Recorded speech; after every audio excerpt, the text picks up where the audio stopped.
Hello friends, welcome to Indian study. Indian study पर आपका स्वागत है। दोस्तों, आज की इस वीडियो में मैं आप लोगों के लिए संविधान के इंपॉर्टेंट क्वेश्चंस लेकर के आया हूं, जो कि आपके आने वाले एग्जाम यूपीएसआई के लिए बेहद इंपॉर्टेंट है। तो वीडियो को एंड तक जरूर देखिएगा, क्योंकि लास्ट में मैं आपसे क्वेश्चन ही पूछूंगा और उसका आंसर आपको कमेंट बॉक्स में बताना होगा।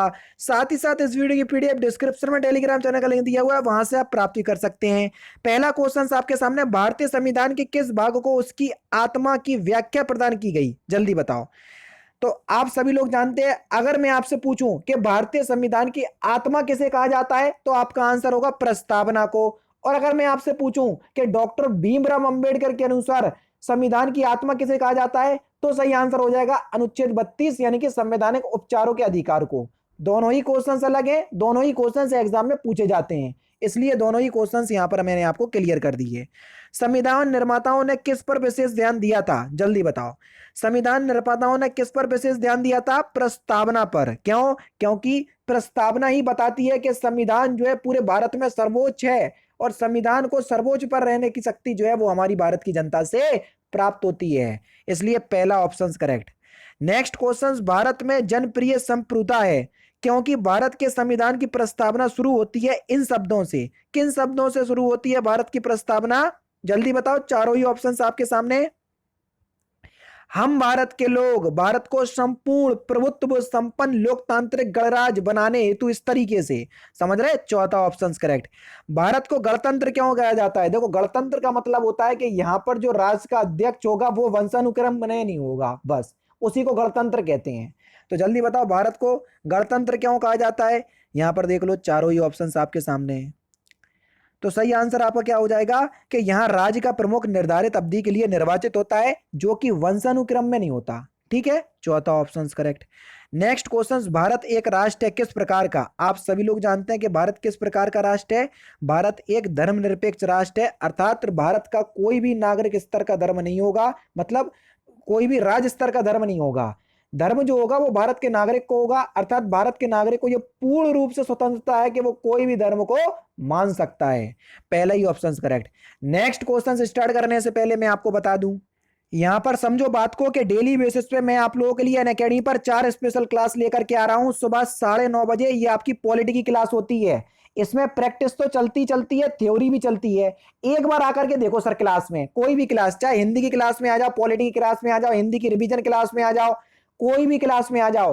अगर आपको लगे कि ये जो क्लास है यूपीएसआई के लिए बिल्कुल बेकार है, इससे नहीं हो सकता मेरा सिलेक्शन, जितना हो सके उतना डिसलाइक करना क्लास को, और 4 दोस्तों से 8 दोस्तों से जितना बोलना चाहो बोलना सबको कि डिसलाइक करना इनकी क्लास। लेकिन एक बार क्लास में आओ, क्योंकि आप लोगों के लिए ही क्लास ऑर्गेनाइज करवा रहा हूं मैं, इस वजह से कह रहा हूं। बहुत मेहनत कर रहा हूं, आप सभी लोग मानो कि मैं किस तरीके से आप लोगों को बोल रहा हूं कि एक बार क्लास में आओ। फिर भी अगर आपको डाउट हो, तो कुछ भी हो तो वहां पर पूछ लेना मेरे से, है ना। और ना लगे अच्छी तो वापस आ जाना, ये भी तो कह रहा हूं मैं। ये थोड़ी ना कह रहा हूं कि आकर के बैठो देखो जबरदस्ती देखो, नहीं, जबरदस्ती वाला कोई काम नहीं है। ठीक है, फिर भी डिस्क्रिप्शन में लिंक है सारी क्लास का, एक बार आ जाना। डिस्क्रिप्शन में दिए गए लिंक से नहीं पहुंच पा रहे, तो मैं आपको बता रहा हूं कि आपको मेरी क्लास तक किस तक पहुंचना है, किस तरीके से पहुंचना है। आप लोगों को सबसे ज़्यादा दिक्कत हो रही है मेरी स्पेशल क्लास लेने पे, जो रोज़ सुबह 11 बजे चलती है। आप जैसे ही अनअकैडमी पर अपना अकाउंट बनाएंगे तो आपके सामने ये विंडो खुल करके आएगी, तो आपको UP triple S C search करना है। यूपी ट्रिपल एस सी या स्टेट पीसीएस में आपको ये यूपी ट्रिपल एस सी देखने को मिल जाएगा। तो हमने ये देखो, ये मिल गया यूपी ट्रिपल एस सी, तो हमने इसको सिलेक्ट किया। सिलेक्ट करने के बाद हमने हिंदी को जो है वो सिलेक्ट कर लिया, हमको हिंदी मीडियम से पढ़ना है।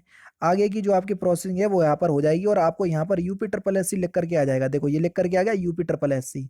अब UP triple S C category में आपको कुछ नहीं करना, आपको जाना है ये सर्च पे, और यहाँ पर आपको मेरा नाम सर्च करना है। मेरा नाम है तारिक सरवर, TARIQ, तारिक सरवर, ये मेरा नाम है। तो देखो, मैं आपको वहां पर दिख जाऊंगा, ये दिख गया मैं। ठीक है, यहाँ पर जैसे ही आप करोगे तो आपके सामने, इसको आप क्लिक करोगे तो मेरी सारी क्लासेस आपके सामने आ जाएंगी, जो आगामी क्लास होंगी वो भी आ जाएंगी। देखो, ये सारी क्लासेस आ गई। अभी हाल ही में क्लास लेकर के हटा हूँ 37 मिनट पहले।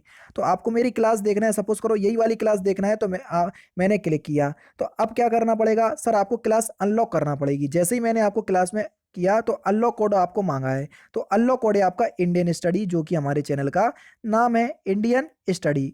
कहीं भी कोई भी स्पेस नहीं है ये है। और इसको हमने अनलॉक कर दिया। अब आपके सामने क्लास अनलॉक हो गई। आराम से आप क्लास का लुफ्त उठाइए और डेली बेसिस पे आपके पास नोटिफिकेशन भी पहुंच जाया करेगी। अब आपको समझ में अभी आ गया होगा सब कुछ, ठीक है।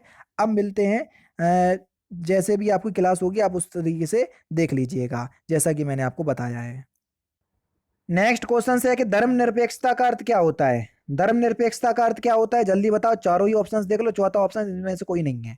भैया धर्मनिरपेक्ष का मतलब है कि राज्य सरकार द्वारा किसी भी धर्म को स्वीकार नहीं किया जाएगा। जो धर्म आपको मान्य है मान लो। भारत एक धर्मनिरपेक्ष राज्य, इसका मतलब क्या है, वही क्वेश्चन से आपका वही क्या, कि भैया धर्म जो है वो किसी भी जो राज होगा वो किसी भी धर्म का समर्थन नहीं करेगा। चारों ही ऑप्शंस देख लीजिए, किसी निश्चित धर्म का समर्थन नहीं करता है धर्मनिरपेक्षता, चौथा ऑप्शन करेक्ट। गणतंत्र का मतलब क्या होता है, अभी याली बताया गणतंत्र का मतलब क्या होता है, जल्दी बता दो। यहाँ पर चारों ऑप्शंस देख लो नहीं तो आप बोलोगे। देखो ये देख लीजिए अच्छे से। राज जहां अध्यक्ष वंशानुगत क्रम में नहीं होगा, चौथा ऑप्शन करेक्ट। 42वें संविधान संशोधन के तहत उद्देश्य काम में कौन से शब्द जो है वो जोड़े गए थे, देखो 3 शब्द जोड़े गए थे, समाजवादी, धर्मनिरपेक्ष जिसको पंथ निरपेक्ष कहते हैं, और राष्ट्र की एकता और अखंडता, ये शब्द जोड़े गए थे। अब देख लो, धर्मनिरपेक्ष जब जोड़ा गया था, लोकतांत्रिक नहीं, ये दोनों नहीं, समाजवादी धर्मनिरपेक्ष दोनों जोड़े गए, तीसरा ऑप्शन करेक्ट। नेक्स्ट क्वेश्चन देख लो सर आपके सामने। भारतीय संविधान की प्रस्तावना में भारत को किस रूप में घोषित किया गया है, जल्दी बताओ।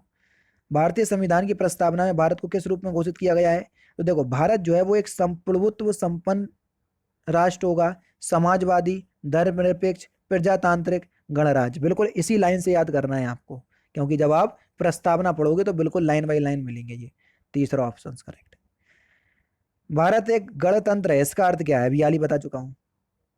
गणतंत्र का मतलब क्या है कि शासक जो है वो वंशानुगत क्रम में नहीं होगा, तीसरा ऑप्शन करेक्ट। कौन सा शब्द भारत के संविधान के उद्देश्य का में नहीं है, समाजवादी है, पंथ निरपेक्ष है, संपूर्ण प्रभुत्व संपन्न है, लोक कल्याण नहीं है, चौथा ऑप्शन करेक्ट, ठीक है। नेक्स्ट क्वेश्चन, कल्याणकारी राज्य का उद्देश्य क्या है, कल्याणकारी राज्य का उद्देश्य क्या है। कल्याणकारी राज्य का उद्देश्य है कि सर कमजोर वर्गों के कल्याण का प्रबंध करना, दूसरा ऑप्शन बिल्कुल करेक्ट। भारत को एक गणराज्य मुख्य रूप से जाना जाता है, माना जाता है, क्योंकि क्यों माना जाता है भारत को गणराज्य, क्योंकि यहाँ का जो राज अध्यक्ष है वो जनता के द्वारा चुना जाता है, जो कि वंशानुगत नहीं होता, पहला ही ऑप्शन करेक्ट। नेक्स्ट क्वेश्चन, भारतीय संविधान की प्रस्तावना में के सिलसिले में निम्नलिखित में से कौन सा क्रम जो है वो सही है, अभी हाल ही बताया था, सबसे पहले संप्रभुत्व था, ठीक है, इस तरीके से देख लो। तो दो ऑप्शंस तो ये हैं, दो ऑप्शंस अगले उसमें दिखा दे रहा हूँ, ये दो ऑप्शंस ये हैं।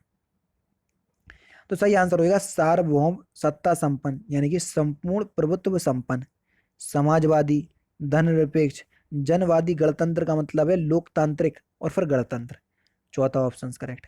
संविधान की प्रस्तावना प्रयुक्त शब्द सेकुलर है, सेकुलर का अर्थ क्या है, जल्दी बताओ। वही है भैया पंथ निरपेक्ष, यानी कि सभी नागरिकों को धर्म एवं उपासना की स्वतंत्रता है, पहला ऑप्शन करेक्ट। हाँ ये क्वेश्चन बढ़िया। शब्द धर्मनिरपेक्ष संविधान की प्रस्तावना में जोड़ा गया, इस विषय के बारे में कथनों पर विचार कीजिए। यह 1976 में बिल्कुल ठीक, 42वें संविधान संशोधन 1976 में जोड़ा गया था, पहला वाला सही है।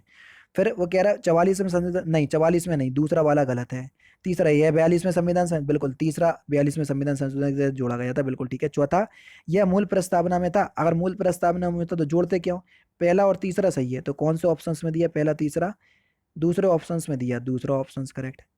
संविधान की प्रस्तावना में लिखित हम भारत के लोग, इसका अर्थ क्या है, हम भारत के लोग इसका अर्थ क्या है, इसका अर्थ है कि संविधान का निर्माण भारत की जनता के द्वारा होगा, जो भारत में सबसे ऊपर होगा संविधान, लेकिन इसको शक्ति कौन देगा, भारत की जनता। समाजवाद का अर्थ क्या है, समाजवाद का अर्थ है सर सामाजिक न्याय, हर क्षेत्र में आपको सामाजिक न्याय दिया जाएगा, तीसरा ऑप्शन करेक्ट। लास्ट क्वेश्चन से आपका कि संविधान में समवर्ती सूची कहां से ली गई है, तो इस क्वेश्चन का आंसर आप मुझे कमेंट बॉक्स में बताना, ये सारे आपके ऑप्शंस हैं, ठीक है। इस क्वेश्चन का आंसर आप मुझे जरूर से कमेंट बॉक्स में बताइएगा। तो दोस्तों फिलहाल की वीडियो में सिर्फ इतना ही। अगर आपको वीडियो पसंद आए तो प्लीज़ दोस्तों वीडियो को लाइक कीजिए, शेयर कीजिए और साथ ही साथ हमारे चैनल को सब्सक्राइब करना ना भूलें, क्योंकि मैं रोजाना इसी तरह की वीडियोज़ आप लोगों के लिए लाता रहता हूँ। नमस्कार दोस्तों, जय हिंद, जय भारत।